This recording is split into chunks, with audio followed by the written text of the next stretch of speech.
Coming to you live from the MediaPlex in downtown Windsor, this is a presentation of St. Clair College Journalism.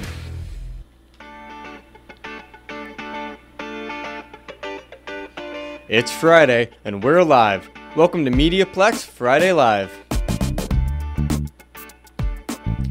Good morning, ladies and gentlemen. I am your host, Matt Flood, greeting you with a warm welcome and walking you through the news of the day.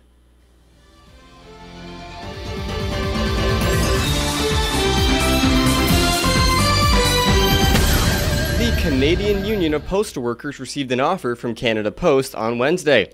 The offer includes wage increases, bonuses, and additional job security provisions, but it's time limited. Canada Post claims the offer is only affordable if accepted before the holiday shopping rush, so a deadline has been placed for tomorrow. This gives the CUPW 3 days to decide.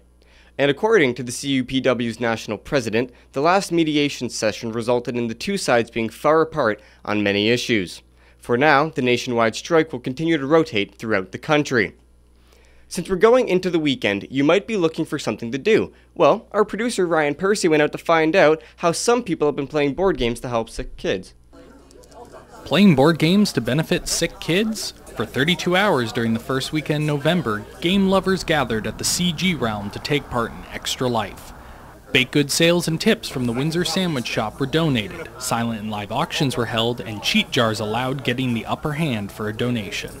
Mo Tuzano leads the Windsor Gaming Resource and helped head the event. He says the goal is to help unite the community for a good cause. Obviously, the most important thing is raising money for the kids, right? That's the hashtag for the kids. So we're trying to raise money for Extra Life, but personally, what I get out of it is I love seeing all these people from Windsor together, gaming together. Like, this place is packed. I haven't seen it this busy in months. After all was said and done, the event took in over $7,000. It wasn't just old gamers taking part, though. A number of younger members of the community were out gaming as well. Kieran Stewart was out playing Dungeons & Dragons with his friends and said that he had an incredible time at the event. This is easily the best game store that I have seen in a long time, so I hope that we have more events like this because this is a great way to get the charity going, especially because I happen to enjoy donating to charity, and what better way to donate to a charity than to have a 32-hour-long marathon of Dungeons & Dragons. All the people behind me seem to be having a good time, and with the thought of all the money going to help children, the cheat jars are being used gratuitously, and people keep ramping up their silent auction bets. Everyone here is more than willing to play games to help kids. For MediaPlex News, I'm Ryan Percy. So, if you haven't noticed, it's finally started to snow, and I don't know how long we have until winter comes full force and slams into us. But that's why Christian Bodwin is here to give us our weather report. Please tell us good news. Well, Matt, not much good news coming from weather. Oh. For the next few days, we'll have to start breaking out our snow shovels and dress for more wet and cold weather. Friday will be a high of 3 degrees with periods of snow and rain mixed together. Saturday is equally depressing with a mix of rain and snow and a high of 3 degrees. Sunday's changing things up a little bit with another high of 3 degrees, but we'll have a chance of flurries. That's all for weather. Back to you, Matt. Oh, well, that kind of hurts, Christian. Anyways, does Prime Minister Justin Trudeau have a secret buzzer under his coat? Alex Trebek thinks so. Trebek said he believes Trudeau has a buzzer that he uses to summon staff to whisk the PM away when the Prime Minister thinks it is time to go. During an interview with Vulture writer David Marchess, Trebek said during an almost hour-long discussion with the Prime Minister, Trudeau scratched out a spot under his shirt, and in less than a minute, an assistant interrupted the discussion and told Trudeau he was needed for a meeting. Maybe it's all the years on Jeopardy that has made Trebek buzzer obsessed, or perhaps Trudeau really has a "I need to get out of this conversation" ejection button. I guess one day I'll have to have an hour-long interview with Trudeau and find out for myself. Today we're going to be talking serenades, sickness, Stan Lee, and more this Friday Live.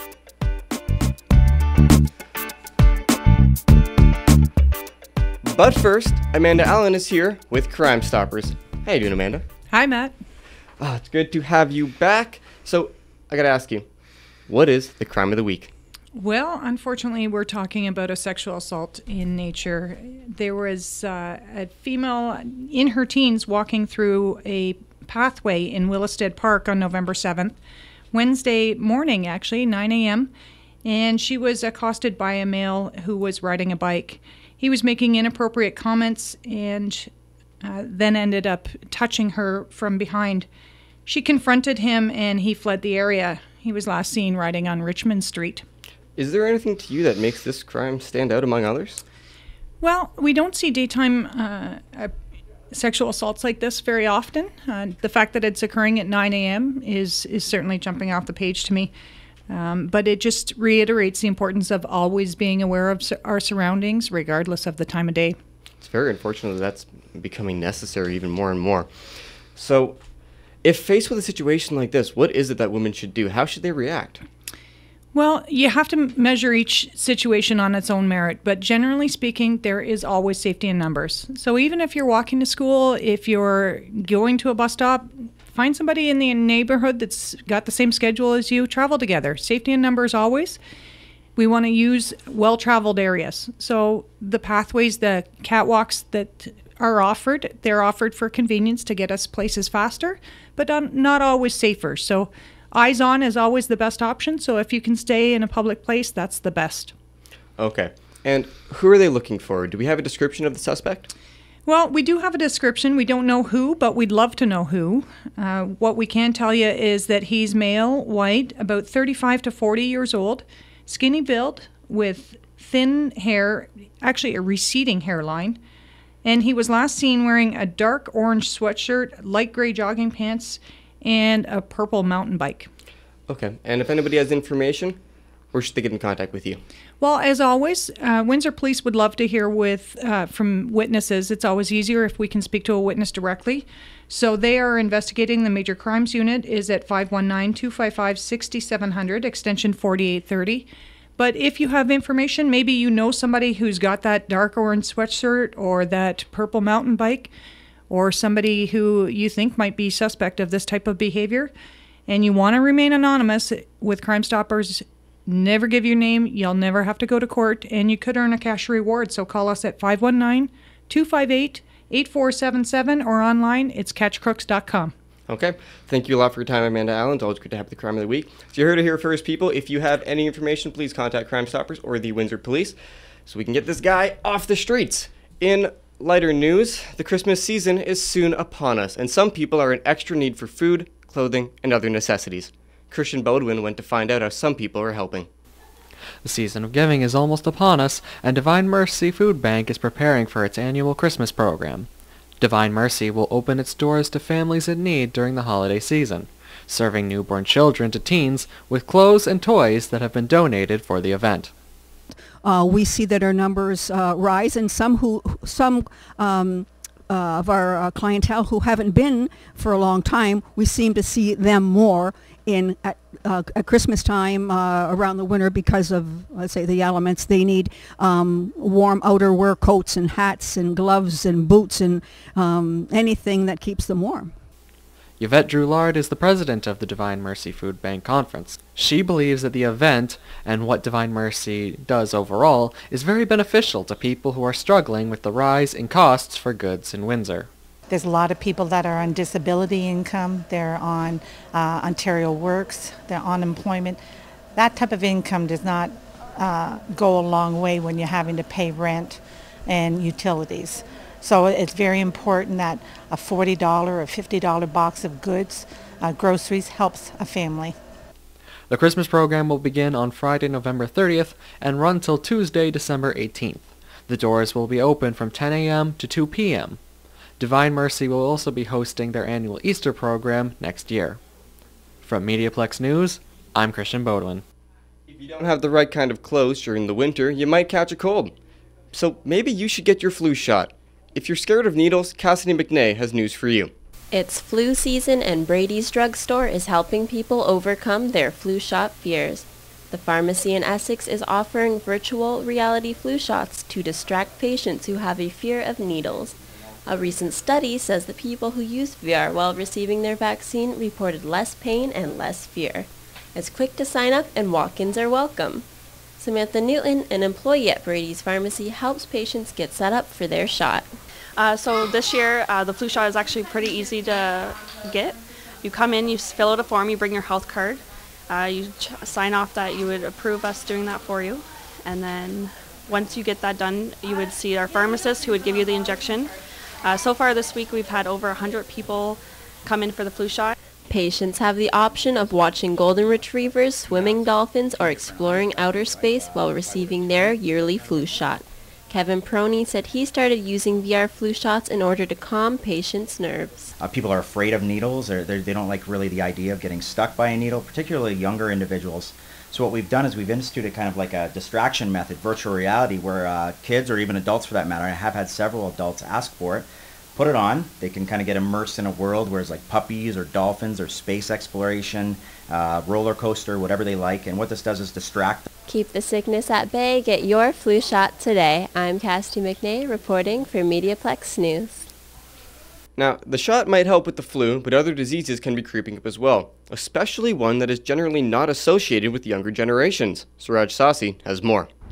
More young people are being diagnosed today with what has been considered as an old person's condition. Gout still affects most people over 60, but since 2012, gout in 20 and 30-year-olds has risen by 30%. So there are certain factors, lifestyle factors that are associated with gout, and so maybe some young adults are participating in these. So one of them can be eating foods that are high in purines. So basically what happens is when we eat foods that are high in purines, this converts into uric acid. So when there's at high levels of uric acid in the blood, then gout can happen. Dr. D says following a gout diet can help limit uric acid production, increase its elimination, decrease the number of attacks, and limit their severity. However, Dr. D says people still need to take medication. There are certain medications that people may have to go on, and people can also adjust their diets to reduce the symptoms. So if someone does have a gout attack, what they can do is, the doctor may prescribe medications, but in terms of the changes that they can make into their diet, one would be reducing foods that have high purines, so that includes certain types of red meats. Between 1997 and 2012, there has been 64% increase in the gout diagnosis. Reporting from MediaPlex News Now, I am Suraj Sasi. If you're feeling vulnerable or don't know who to reach out to or where to turn, Trisha Kundu is in the studio to bring you 3 minutes with Jessica Hudson. Hello, I'm Trisha Kundu. Today I'm spending 3 minutes with Jessica Hudson. Jessica is a vulnerable sector coach with Windsor-Essex Compassion Care Community. Hello, Jessica. Hi. So what is your role there?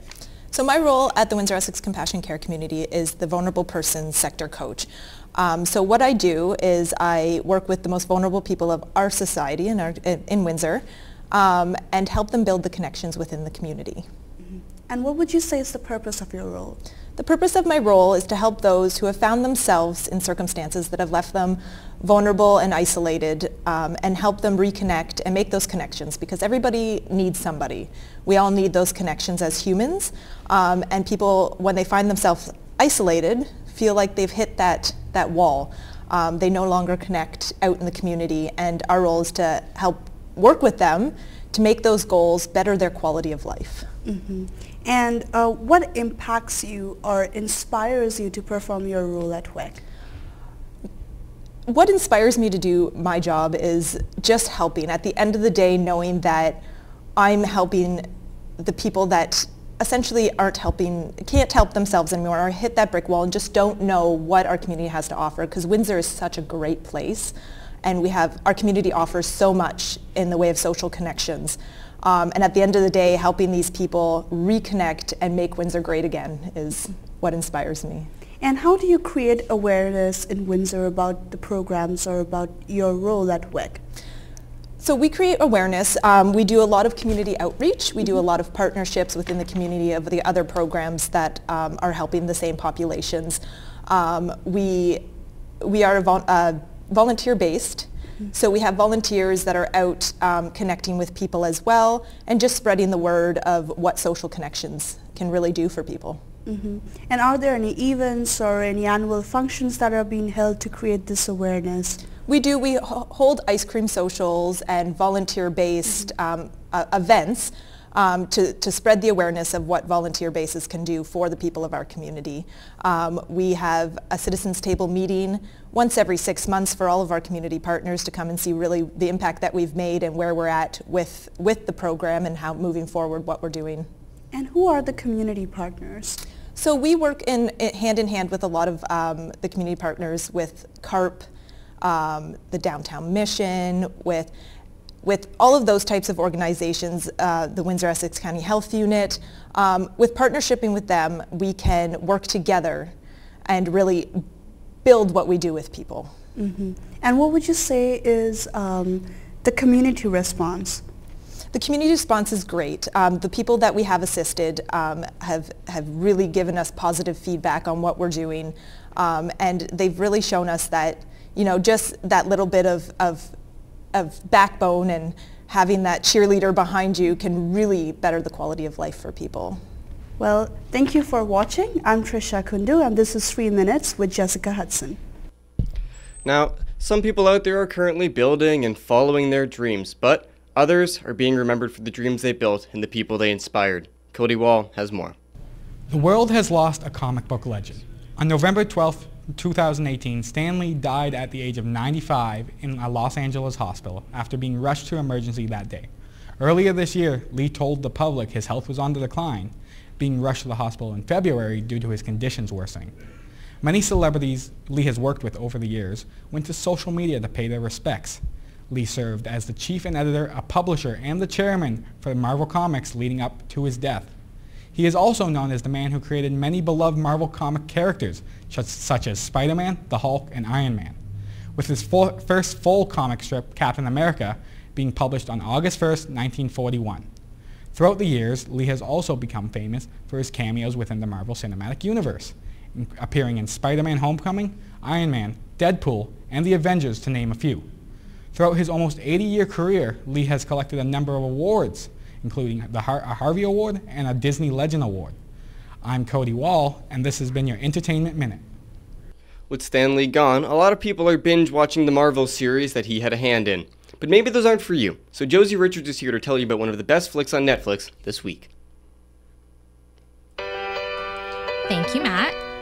Welcome to the Best Flicks on Netflix with your host, Josie Richards. As we get closer to the weekend, I know you all want nothing more than to kick back and relax.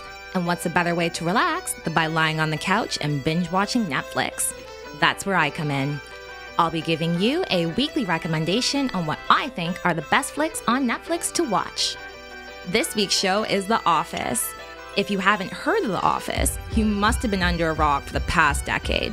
The Office, and I do mean the American version of The Office, has 9 glorious seasons available on Netflix. The show, based in Scranton, Pennsylvania, is a mockumentary about the day-to-day happenings at the Dunder Mifflin Paper Company. Now, just because paper is blank and boring doesn't mean The Office is. No. The Office is home to a ragtag bunch of employees who regularly get up to no good and keep the comedy flowing. We've got Michael Scott, the incompetent and off-colored but lovable regional manager. Dwight Schrute, the know-it-all beet farmer and assistant to the regional manager. Pam and Jim, the official pranksters and star-crossed lovers, and many minor characters who add flavor, drama, and pizzazz. Here are 3 reasons why you should binge watch The Office. 1. The jokes. The Office offers up a slightly offensive style of humor.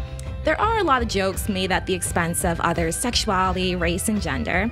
While some of them may not land in today's climate, within the context of the show, they're actually quite funny, as they make for awkward and frustrating interactions between those involved. 2. The 3-dimensionality.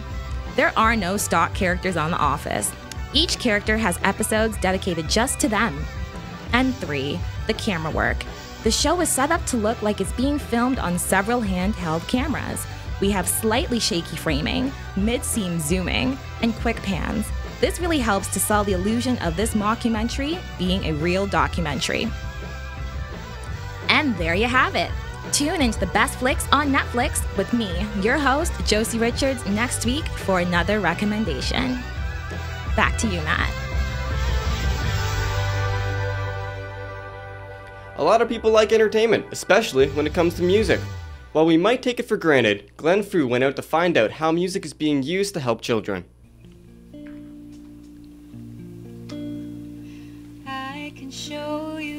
Chrissy Cochran has a sultry and soulful brand of popular music. Inspired by her friends, she is starting to spread that songs to babies.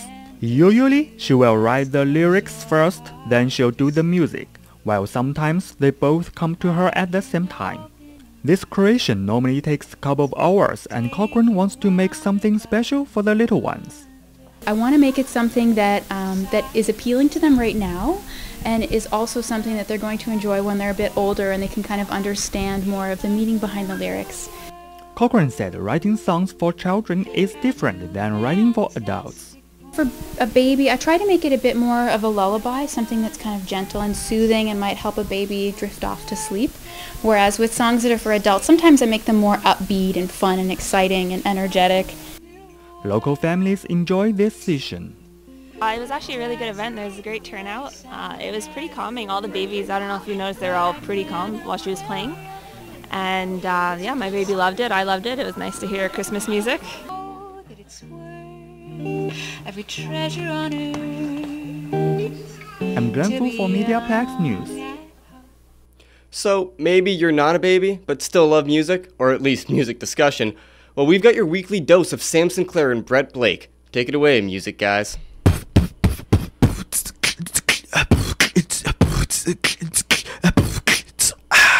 Music guys. Hey, what's up, everybody? I'm Brett Blake. I'm Sam Sinclair. And today we're going to be talking about if indie music is actually a genre of music. Yeah, this has always been a huge pet peeve of mine. Everybody's like, "Oh, really? This is like this indie song," and I listen to it. You wouldn't know this guy because he's like an indie artist. You don't know, and then but like what they actually just mean is like they're they're alternative. They're an alternative folk rock singer-songwriter guy. No one ever refers or girl to an indie rapper as indie. They call him a rapper. SoundCloud rap. Those guys are all indie artists. Yeah, they're all pretty. No one much likes indie. to admit that because it makes them uncomfortable. But SoundCloud rappers are indie. Yeah, like Chance the Rapper is one of the biggest indie artists there are out there. It doesn't matter how popular you are; you can still be an indie artist. I wouldn't say he's the biggest indie artist. I feel like I can't name any off the top of my. He's maybe one of the biggest indie Probably. artists. One of the biggest mainstream indie artists.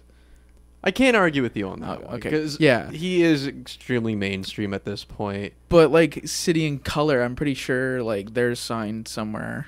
And like who else? Like Group Love, the 1975. They're all like a lot of these alternative bands, and like you said, the singer-songwriters and stuff. Yeah, they're all, people call them indie, people call them whatever, but they're all signed and they all work with a record label. It's just they're alternative and they're folksy, and it's just something that's always bothered me, and people don't get it. They're like, "No, you know what I mean." I'm like, "I know what you mean," but and they kind of go with like that Tumblr band, I guess. Oh man, that kind of scene. See, Tumblr did this. Yeah, Tumblr changed the meaning of indie artists. They didn't change it. It's just people started using it wrong.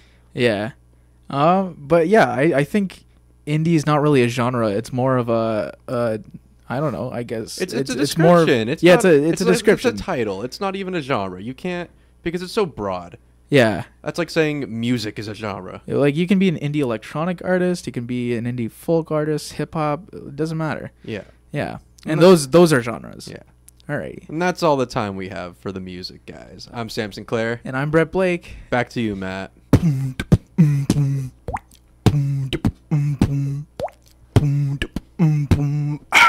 Music guys. Now I said it before, but I'll say it again. We're students and we're here to have fun, learn, and show what we can do. If you want to find out how we do what we do, then come on out this Saturday for our MediaPlex open house. On November 17th, St. Clair College will be hosting an open house for all interested in becoming future students. Running from 10 a.m. to 1 p.m., all campuses will be open. Come down to St. Clair College to meet faculty and students. As well, have a chance to ask all your financial questions. We hope to see you here.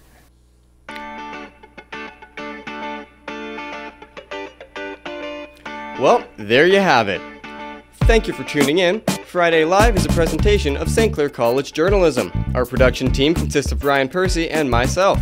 This week we had contributions from myself, Ryan Percy, Christian Bodwin, Cassidy McNay, Suraj Sasi, Trisha Kundu, Joyce St. Antoine, Curlis Maddie, Cody Wall, Josie Richards, Glenn Fu, Sam Sinclair, and Brett Blake. Special thanks also goes out to Amanda Allen from Crime Stoppers for doing our interview today. I'm Matt Flood. Have a great weekend.